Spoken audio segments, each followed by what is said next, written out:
What if I told you that I held the power to change the way you look at certain scenes and moments from within the galaxy far, far away forever? Would you choose to refrain from being exposed to the reality of what actually goes into becoming an Imperial trooper? Or would you fully embrace the truth behind the various puppets, droids, and aliens found occupying this much-loved universe? If it is the former, then turn your innocent Padawan head away now. But if it's the latter, then, well, this is where the fun begins. I'm Gareth from What Culture Star Wars, and here are 10 Star Wars moments impossible to watch the same way after this video. Number 10, the cast were forced to act to Alan Tudyk's groin.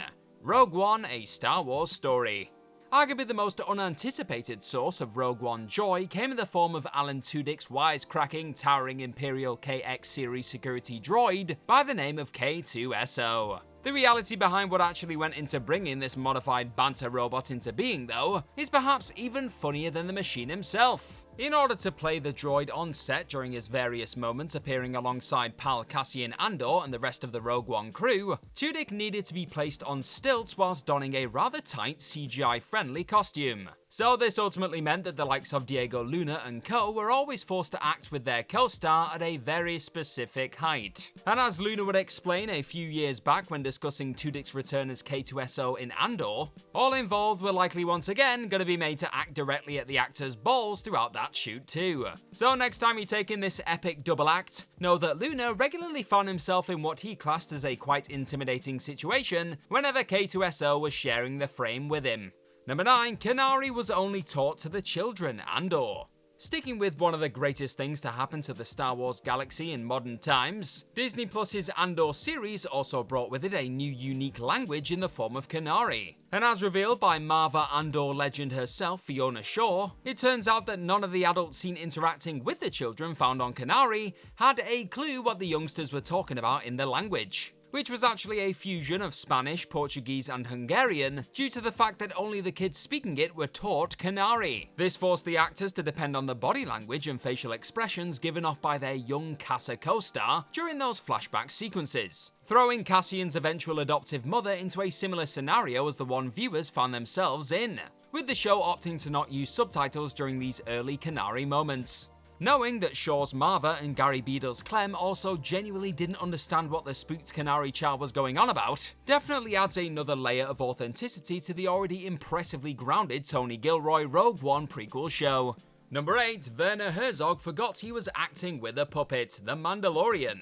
You'd be lying if he said you hadn't found yourself completely forgetting, even for just a brief second, that the lovable little green icon that is Grogu was actually little more than a ridiculously believable puppet at various points throughout the Mandalorian series. In the case of one of the stars of the first season of that Disney Plus hit though, the child puppet was so damn impressive that they actually regularly found themselves getting lost in the illusion, to the point of actually treating Baby Yoda as if he was an actual living thing. In fact, director Deborah Chow even went as far as to confess that she experienced one utterly bizarre moment on set, involving herself giving Werner Herzog some direction, only for the star, who had clearly fallen in love with the baby, and perhaps even forgotten it wasn't actually, alive, to start giving direction to his puppet co-star. This genuine commitment to believing in Grogu being as much a part of the living cast as the likes of Din Djarin and co undoubtedly changes the way you take in Herzog's mesmerizing work as the client during that galaxy-gripping first season, it must be said. And he's still real to me, damn it.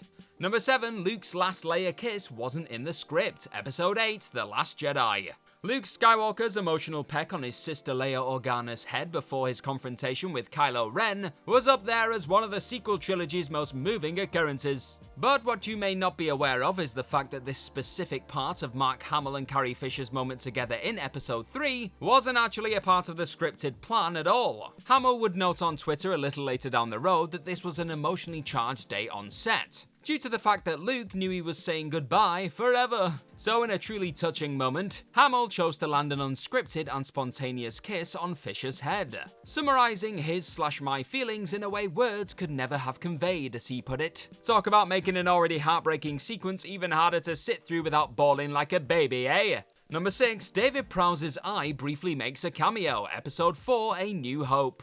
It's safe to say there's quite a lot going on as the first ever Star Wars adventure reaches its thrilling climax. with Luke and the rest of his Rebel Alliance mates attempting to blow up the Death Star with one highly accurate shot down an exhaust port, as Darth Vader and a number of TIE fighters tried to keep the superweapons safe. So you'd be forgiven from completely missing one rather brief moment in the thick of the action that actually revealed a little more of the man under the mask of the iconic Big Bad than George Lucas and co. were likely wanting to originally expose. As Luke closes in on completing his all-important mission, a quick shot of Vader looking up at a departing Wedge Antilles brings with it a cheeky glimpse of actor David Prowse's eye behind the usually hard to see through red lens of his legendary mask. Whether it was Lucas's intention to subtly peer into the shell containing a fallen Anakin Skywalker for a second or not, once you spot the human eyeball lurking within during this blink and you'll miss it shot, it's very hard to unsee the Prowse staring back at you.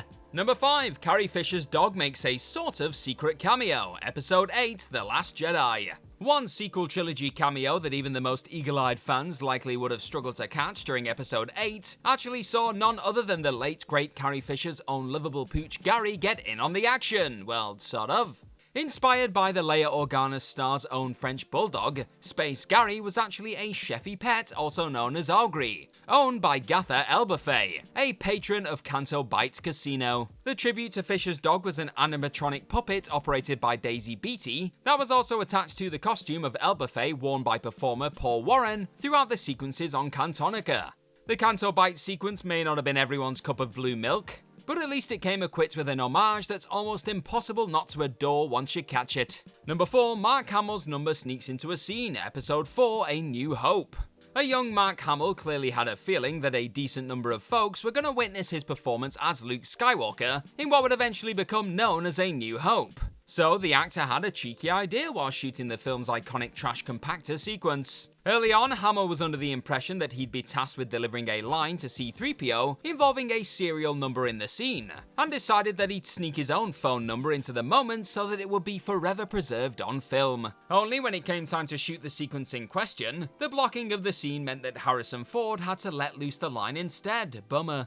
After arguing over who would get the chance to say their own number on screen, the Han Solo star finally gave the big baby, as he put it, his wish, and declared Mark's digits, leading to Hamill letting out a laugh at just how childish he'd been acting up to that point. But that's still apparently very much the Luke Skywalker actor's number at the time, being blared out by Han after narrowly avoiding being squished to death. So that's something, eh? Number 3, Darth Sidious wielding 2 lightsabers is hinted at.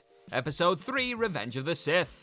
A few years before the animated hit series that was The Clone Wars burst onto the scene in 2008, Revenge of the Sith debuted the first look at Darth Sidious wielding his very own Sith lightsaber during a few duels with various Jedi Masters. After first trying to best Mace Windu in a one-on-one lightsaber fight and ultimately having his weapon knocked out of a window, Sidious once again whips out another trusty red blade during his eventual battle with Yoda later on in Episode 3. And while some initially assumed that Emperor Palpatine was perhaps hiding a decent supply of backups to call upon should he unfortunately lose or break one of his trusty weapons, the canon truth behind his multiple lightsabers was revealed during that aforementioned animated show.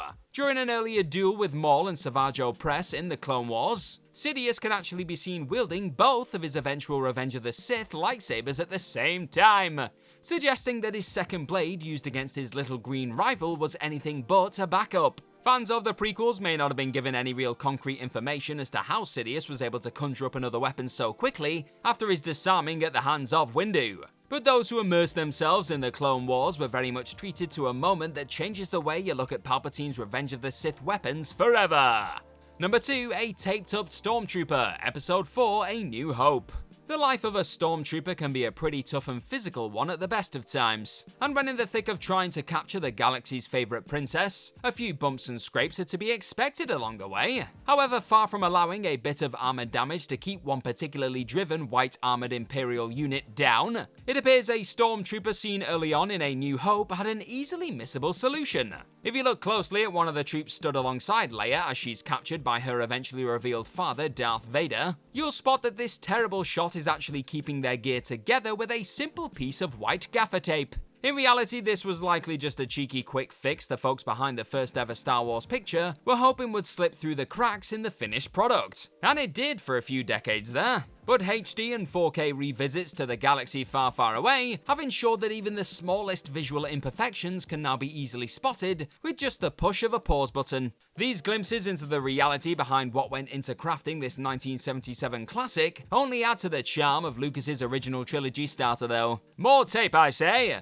Number 1, Pedro Pascal wasn't Mando for an entire episode, The Mandalorian. Quickly establishing himself as one of the new celebrated faces/voices of the next generation of Star Wars tales, Pedro Pascal's work as Din Djarin during The Mandalorian soon helped cement that Disney Plus series as the best thing to happen to the franchise in years. And while there most definitely wouldn't be a Mandalorian series without the titular bounty hunter, there was actually an episode there when the show found a way to go on without the need for Pascal to even be on set. With the star of the show actually being too busy to appear in episode 4 of the first season known as Sanctuary, due to him rehearsing for King Lear on Broadway at the time, Bryce Dallas Howard later confirmed that she wasn't actually working with Pascal at any point in that chapter. This meant that Mando was brought to life on set through the physical work of stunt doubles Brendan Wayne and Lateef Crowder in the end, and Pascal simply voiced the character later down the road. The end result is unquestionably seamless, and very few would be quick to assume that Pedro was nowhere to be seen during the physical shooting of the 4th episode. But that is very much a physically Pascal-less Mando seen taking down an AT-ST on Sorgan.